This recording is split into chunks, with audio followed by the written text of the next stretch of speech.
Hello and welcome to the IOSH podcast Trailblazer Talks, a new series recorded at the 2024 Health and Safety event in Birmingham. In the final episode in this series, IOSH President-Elect Kelly Nicoll and IOSH Vice-President Richard Bate swing by the IOSH podcast booth to explain what it means to be socially sustainable in the world of OSH.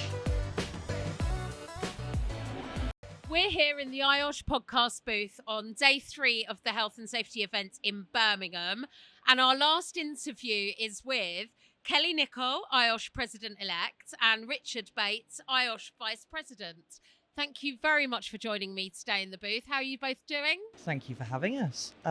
My feet hurt after 3 days of being on my feet, and my voice is starting to go after 3 days of talking. But yeah, I'm good.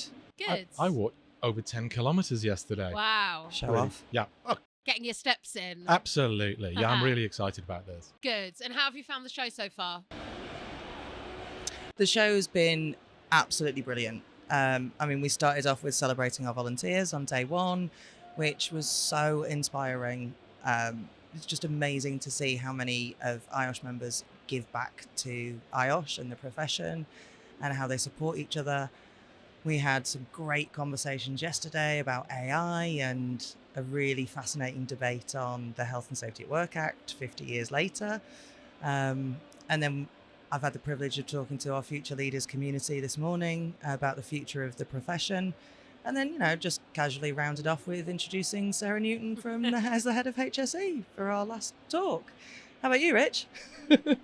I loved that session that we did on the Health and Safety at Work Act yesterday. That's great.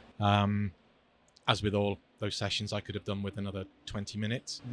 I thought that was fascinating. I wasn't sure how it was going to go because I was on the session with 2 very famous unionists, a regulator, and I came at it from a completely different angle, but I really enjoyed that. And you just happened to drop into the conversation that IOSH's newest fellow, which... Oh, yeah. Oh, congratulations. That pleased me no end. Absolutely. It was slightly disappointing nobody gave you a little round of applause for that one. I did pause for the applause, but didn't get anything. So we moved on swiftly. I was very happy just to get the news.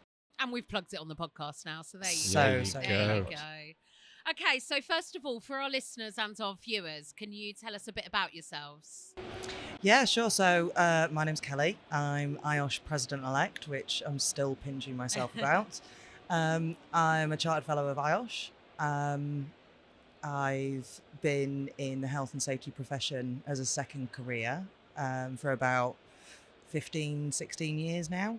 Worked in a huge amount of different industries, from events to sports officiating to facilities and the NHS. And I work with a leisure trust at the moment, which is really, really great. How about you, Richard? Well, that's just fascinating. I didn't realise how much crossover there is between you and I. I knew there was some. I didn't realise how much. Yeah, so I'm Richard. I'm trying to get everybody in IOSH world to call me Rick. I've been Rick for 62 years, but IOSH world calls me Richard. My background, interestingly, I started my career in the NHS as a paramedic. And then, like most paramedics, do a little bit of work, outside of NHS hours in the event space. And 30 years ago, I moved into the events entertainment space as a health and safety professional.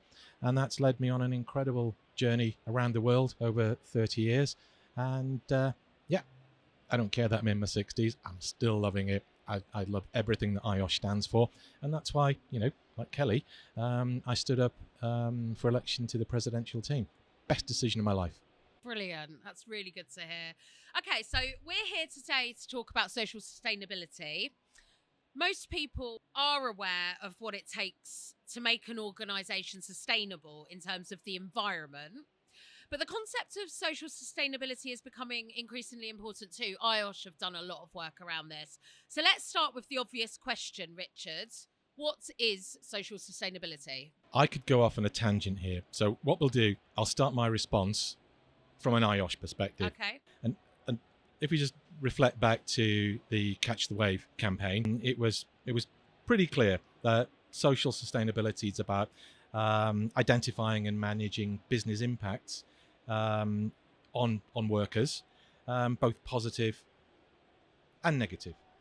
I want to take it back a little bit because I have been working in sustainable sport for, I keep saying 10 years. It's actually probably nearer 15.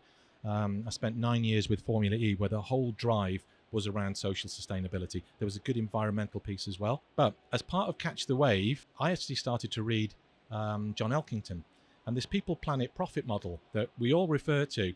I don't think we all really understand it. John Elkington is a financial guru. He's not a health and safety guy. He's not an environmentalist. And it's the interrelationship between people, planet, profit, and how they are indivisible that for me is the key thing. I'm fortunate. I travel a lot.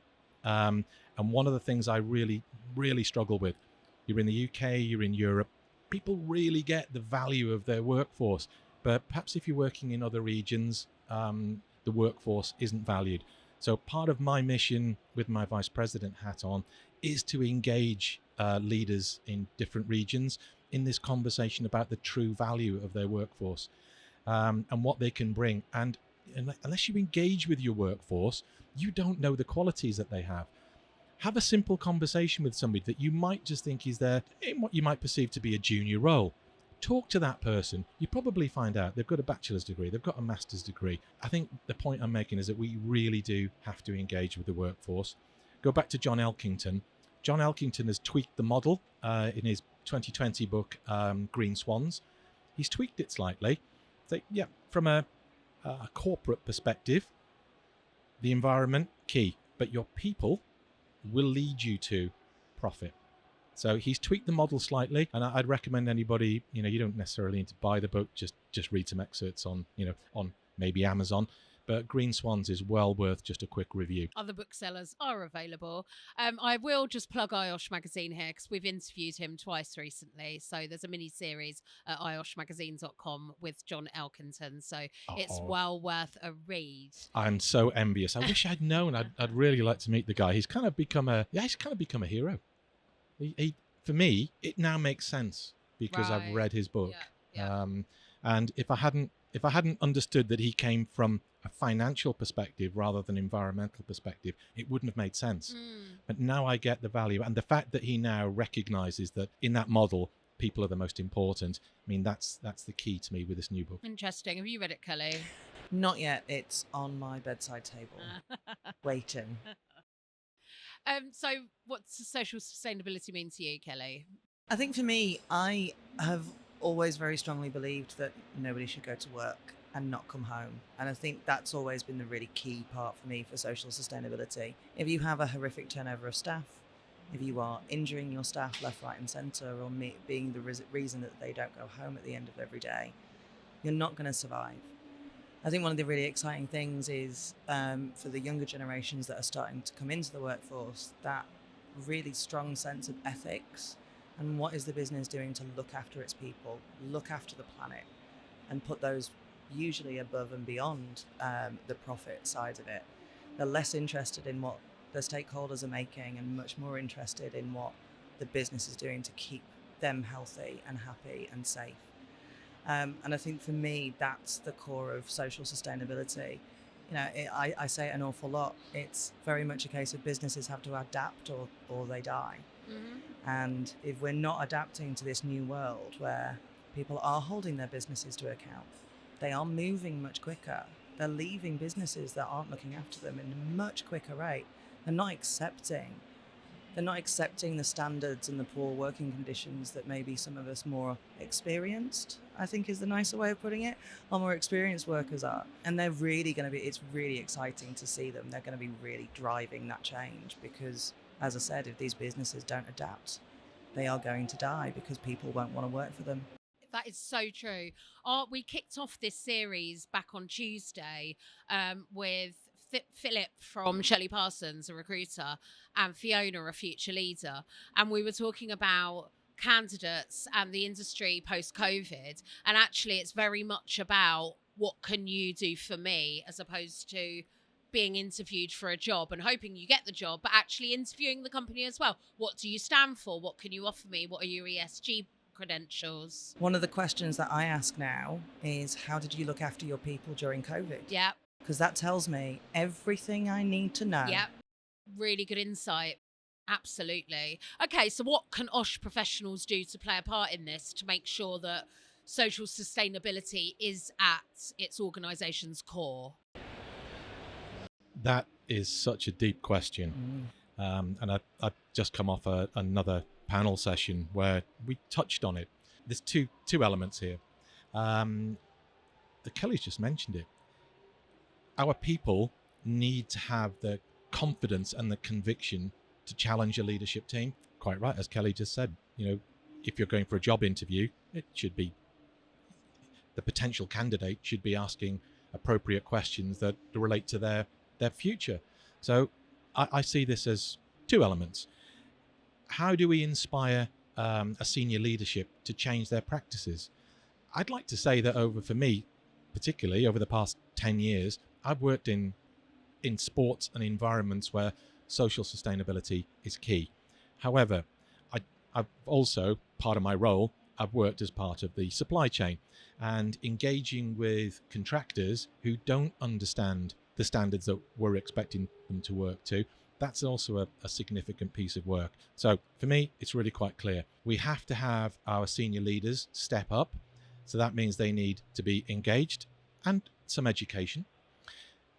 Probably inspired because, go back to the people, planet, profit model. If you can talk to them about treating your people properly, there's potential for an improvement in the bottom line. But we also need to instill in our workforce that the current generation that are coming into the workforce now are much better educated around expectations from work, welfare, financial expectations. So I would say, and I do this whenever I mentor anybody, I say, step up, ask those difficult questions, be confident. You might have a real surprise when you challenge a HR manager around their ESG credentials, and that person comes back at you with more questions. So stand up, be confident, ask appropriate questions, and remember that this is really clear. The crisis climate isn't going away, and we all need to play a part in. We're not going to resolve it. Currently, we're looking at how we can mitigate it. But anybody in the workforce has a part to play, and speak up. Very, very good advice. Kelly, have you got anything to add? I mean, the thing is with IOSH is we're always talking about risk management, aren't we? We are. We always want to try and design things so that they are ultimately and fundamentally safer. And I think, as Rick said, the climate crisis it's here. It's not in the future. It's very much here. It's a conversation that we are having to have as IOSH professionals. We're having to work out how we manage a hotter climate.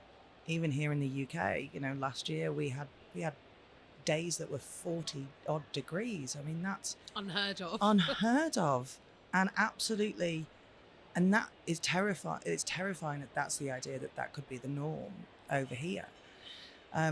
So I think as an IOSH professional, it's about working out what's working elsewhere. It's about learning from each other. It's about trialing things, but fundamentally keeping that idea that it's people first. So for our listeners, where should an IOSH professional start with this? Look, the Catch the Wave campaign is phenomenal. It gives you great resources. There's great training in there as well. And there's a huge amount of things that you can look at, whether you're starting right at the beginning or you're trying to have conversations with your board and your senior leadership team and trying to persuade them that this is the right way to go. Anything else, Rick? Absolutely. IOSH Managing Sustainably. That's a really good course. Very good price, accessible, great place to start. I got really excited about Catch the Wave, and I realized that even though I'd worked in that space for more than 10 years, I'd really just responded to our sustainability managers, and that I felt was a weakness in my skill set. So I got really excited. I did a course in Cambridge University, it's only a short course, 12 weeks. Really good place to start. And that led me on through 2 other courses to a postgraduate course I've just completed in MIT in Boston. It was good for several reasons. It was good for me professionally, pushed me way outside my comfort zone. Boy, did I squirm at some of those sessions because I just wasn't academically capable. But fortunately, I had some good tutors. But I think it's all about being aware. I'm a kind of person that pushes himself. But you don't necessarily need to take it to that level. There's so many good podcasts. There's so much good information out there on the internet. You don't necessarily need to go through a formal academic process to understand what sustainability means. The key, and we're already touching on this, is that we do need to understand this interrelationship between the planet, the environment, ecology, and what that means to our people, and ultimately to a business, what it means to their bottom line.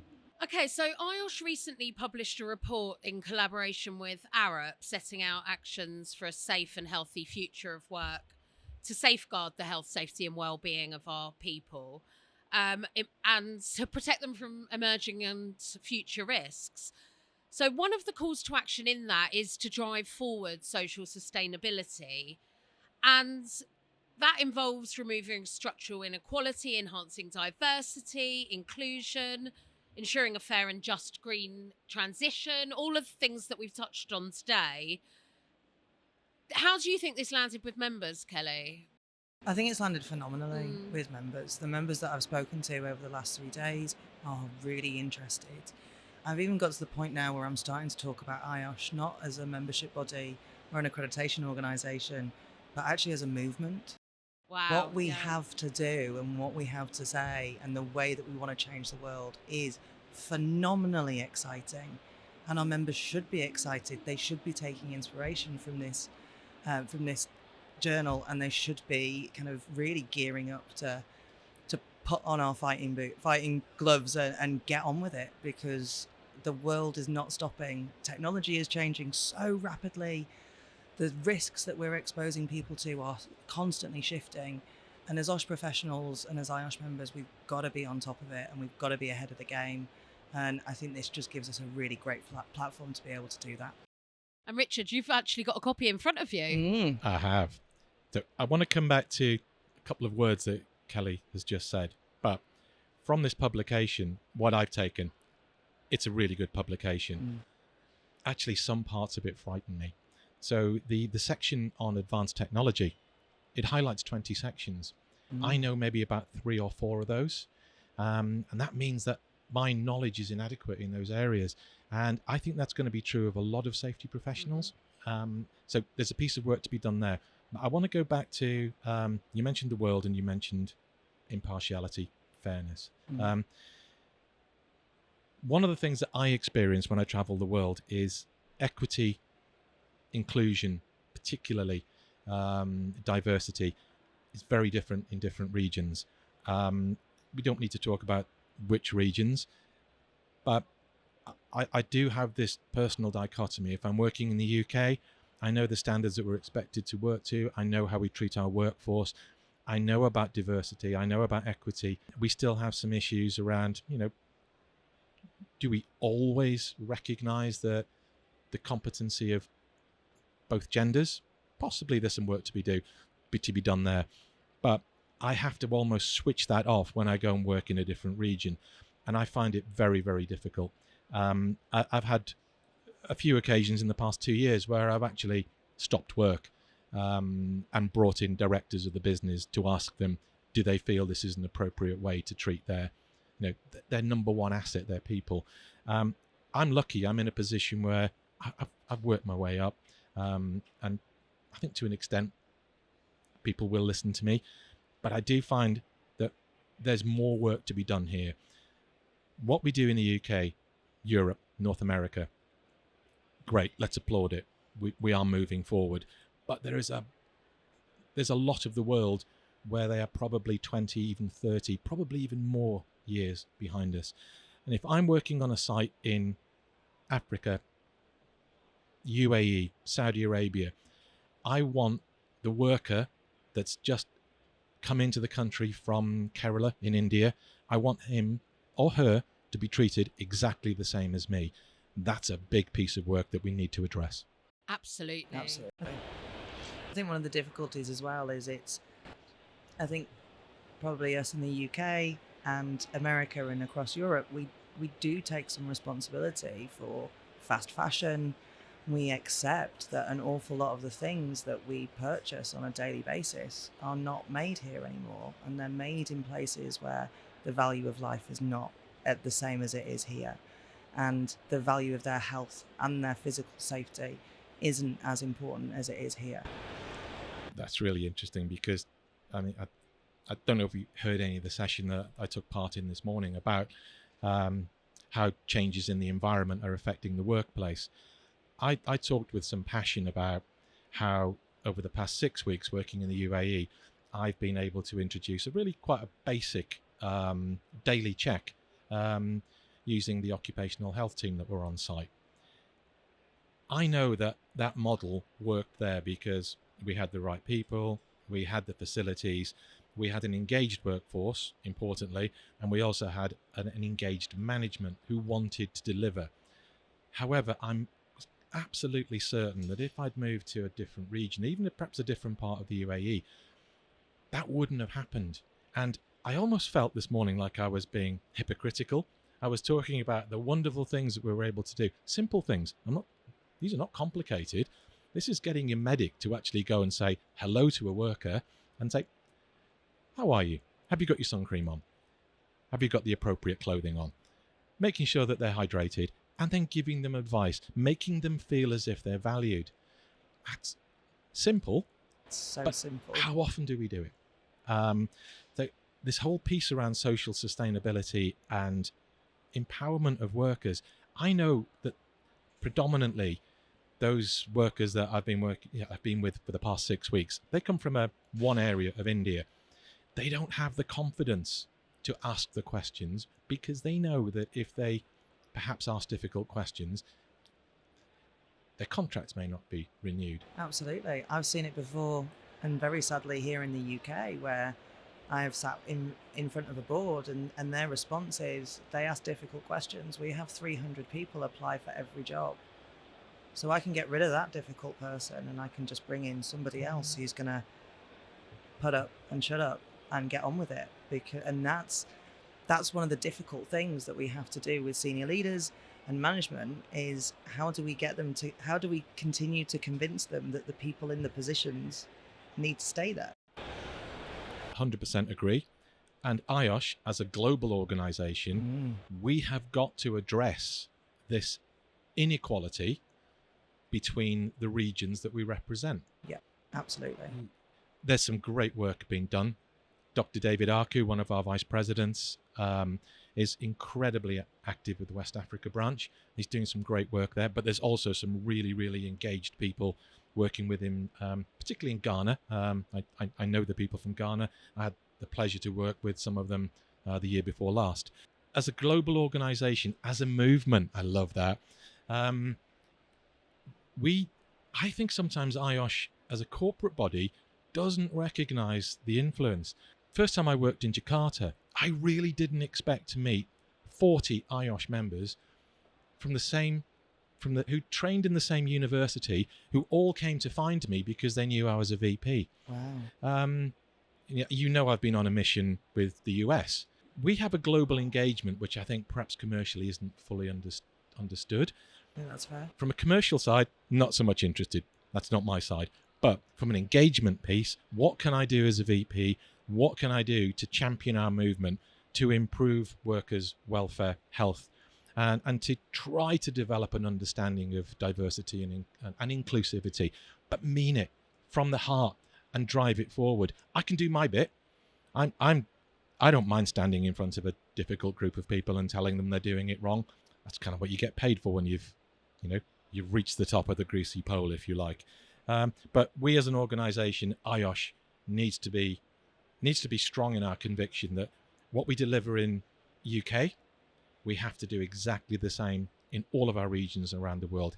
And also, get to understand what it really means to be somebody starting their career in Jakarta, in Abu Dhabi, in Dubai, and recognize that we've got to give all of those people the same amount of attention that we do with our colleagues in the UK. Absolutely. I think that's a really, really important point, isn't it? I love that. I love the movement idea, the mission that you're on. It's really exciting that you two are part of our presidential team and taking IOSH forward. It's a really exciting time for the organisation, I think. And on that, Kelly, you are due to take over the reins from Stuart Hughes later this year. I know, subject to the AGM, but is social sustainability on your agenda? Oh, without a shadow of a doubt. It has to be. I think it has to be. It's part of the way that IOSH is changing. It's part of the way that we have to continue to adapt. And without our people, who are we? How can we look after people who no longer work? You know, how do we end up if we don't have if social sustainability isn't on our agenda on the regular? We get to a point where we do ourselves out of a job because there aren't any people to look after anymore. Yeah. That sounds a little bit dark and a little bit futuristic, really important, but though. it is. It's so important. The kind of equality. And in fact, you're right, Rick. It's not equality. It's equity. It's giving everybody what they need. It's that Oprah Winfrey thing of everybody gets a bike, and actually, we don't. Not everybody needs a bike. Mm-hmm. You need a bike that suits you and is what you need in order to be able to be on two wheels, and that's equity. And I think that, for me, is one of the big drivers of why I do what I do and why I stand up in front of people and talk and bore people sometimes to death about how important health and safety is. I think the idea of just one boy going to work and not coming home again had completely changed the direction of my career. And without Robin, I probably wouldn't be sitting here in this position talking about how very important it is to make sure that we are looking after our people, that businesses are taking what we do seriously. I mean, I've just had a great session with our future leaders community, and we were talking about how actually what we do as a profession is incredible. You know, you've been part of Olympic Games. I was part of the team that brought international cricket back to Pakistan. You know, we've seen incredible things. We've traveled the world, and it's all about keeping people safe. And it's time to stop sitting in the past and thinking that everybody thinks that we are disenablers and we say no and we're the fun police. And actually, rather than apologizing for that stereotype, I think we just need to go, nah, you're wrong. This is who we are. This is what we do. And what we do is pretty incredible. I'm smiling because, again, another synergy. I went to one of the first cricket matches in Pakistan after that work you did. I was in the stadium in Multan. Oh, fantastic. Yeah, that was an incredible experience. I'm a big cricket fan as well. I think you and I could keep talking about this word, equity. It just means so much more to me. I am concerned that we actually have perhaps regionally 2 or 3 tier approaches to our workers. I'm not sure workers is an okay word. Our team, our staff, our people. I like our people, and we should use our people as part of the movement. I'm absolutely passionate and driven, and I think this may come from my background as a paramedic. We have to recognise that our people are all equal. We can't treat somebody joining the company as a recent graduate and think that they've got their expectations are any different to somebody who's in the middle of their career or at the end of their career. I've got a complete different approach to this. I look at a young graduate and think, you're up to date, you're really switched on, you're bright, you're intelligent, I'm going to lean into you for ideas. And part of the process that we have now with reverse mentoring. Oh, it's absolutely brilliant. I mean, I said it to Carly and the rest of the panel earlier. If the future leaders community existed when I first started in health and safety, oh my goodness me, I'd have been so much braver, so much more assertive, so much more confident in my own skills and my ability to change the culture of businesses that I was working with for the better. Yeah, they are so lucky. I'm so jealous of them. Let's stay with Carly for a second. Carly was nearly late this morning because of me. Got a really tricky issue with a project I'm working on. Kind of touching on social sustainability, worker welfare. Where did I go to get the knowledge that I needed? I went straight to Carly. Absolutely. That's why she was a little bit late. My fault, apologies. But our future leader community, they're the drive, they're the energy that will push our movement forward. They're engaged. They've got the right skill set. What I can do as a much older member. Experienced. We talk about experienced and emerging rather than older and younger nowadays. Okay, I accept that, but I am an older statesman within the institution. I don't feel any different. I don't feel like I'm not 20 anymore. But it's that being able to bring all of those skills, all of that experience, all of that passion, all of that drive to push our movement forward. That's the way we're going to achieve social sustainability. Absolutely. I mean, just talking about sustainability from an IOSH perspective, 50% of our membership is over the age of 50. And how do we continue to bring in younger people or people choosing us as a second career or even a third or fourth career? How do we continue to bring people in? Because it doesn't matter if you have done a course straight out of uni or you've spent 30 years being an engineer or a paramedic or a doctor or anything. You have something to input into this profession. You have something to say in this movement to make the world a healthier and safer place. And isn't that what all of us want, really? Absolutely. I also think there's some crossover, not just professionally, but kind of socially. Working with these incredibly bright, talented individuals that are coming up through the system gives me so much energy. Yeah. I mean, I'm already a little bit, I've probably got enough energy anyway. My drive and passion hasn't changed for 30 years. But Carly mentioned something this morning which I thought was really intuitive.